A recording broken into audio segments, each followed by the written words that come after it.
I really love being in Wales. You know, my grandfather, my dad's father, he was from Wrexham. One of the most beautiful spots on the earth. I mean, that beach is absolutely gorgeous. Freshwater West has a shallow run, so that tide comes in very, very fast. We have 800 casts, 1,500 cast and crew, 130 horses. 15 cameras, a helicopter. It was a massive undertaking in one of the most beautiful spots that I think I've ever filmed. We got to march up the beach every 20 minutes, another 50 yards. So, yeah, it had its challenges. And, you know, the first couple of days we were there, it was stinky, you know. The water was chopping up. We've got, you know, these 14 barges, and we've got people falling out, barges swinging into shot. They were unable to control them because, you know, between 2 and 4 foot sort of, you know, dribbly little waves, really not sort of surfing style waves, but, you know, certainly enough to muck around with a flat bottom barge. But then, miraculously and magically, the sun came out and it was like sunny for about a week. Boiling hot.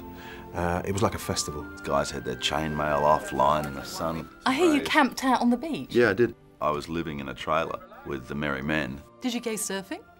No, didn't go surfing. Talked to one local bloke and he says, this time of the year, mate, there's a lot of rips and they're very hard to see because it's so shallow and you have to get so far out before you can actually go for a swim. So, well, we didn't do that. Seeing the circus come to town on that beach was absolutely impressive. I was there with my family and my 2 small boys, and they were absolutely riveted by the event.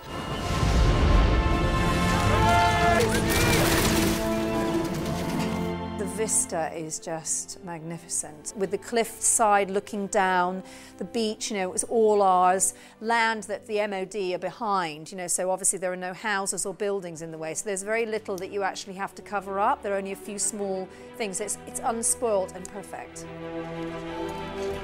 Ridley's very keen on historical accuracy. He's a stickler for detail. So you would be doing a scene which had maybe 1,500 people on the beach in Wales, shooting some huge battle sequence, and he would come in and adjust a tiny bit of your costume.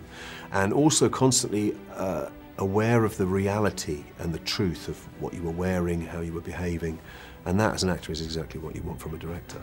Knowing that you were on a horse that had an original saddle, knowing that you're using a sword that was made in exactly the same way as the swords would have been, and then you're fighting guys, you know, it's like, it's almost exactly how it would have been. And what fascinates me is how these guys ever fought at all, because the weight of the chainmail and the armour means that all those sequences you see where people in armour fight for hours and hours, I can't believe that's true. I think they maybe 2 or 3 blows and they all had to lie down and have a cup of tea. As Kate Blanchett has said, where we both live is a place called New South Wales. It was like, oh, that's why they called it New South Wales. You know, this long crescent-shaped beach with the, you know, the deep sand and everything. It's a gorgeous place, you know. Even just traveling around from place to place. I saw one of the most picturesque power stations I've ever seen in my life when I was in Wales. It just seemed to be right. It nestled in this valley, and it seemed, for whatever reason, in another country, you know, it might be a scar on the landscape, but it actually seemed to be a thing of beauty. We are men of the hood. What I did with the Merry Men is wherever the opportunity arose, wherever we visited, without announcement. Evening, friend. We would just go and sit quietly in the corner of a pub somewhere until we felt the temperature of the room was right, and then put on a bit of a show, you know. Well played. One of the tenets of the selection of the casting of the Merry Men is they all had to have a musical background. And Ridley said to me, why, you know? I said, mate, if you survive battlefields like this, you know, you're going to learn to celebrate when you have the opportunity, which is, you know, one of the great traditions of this country.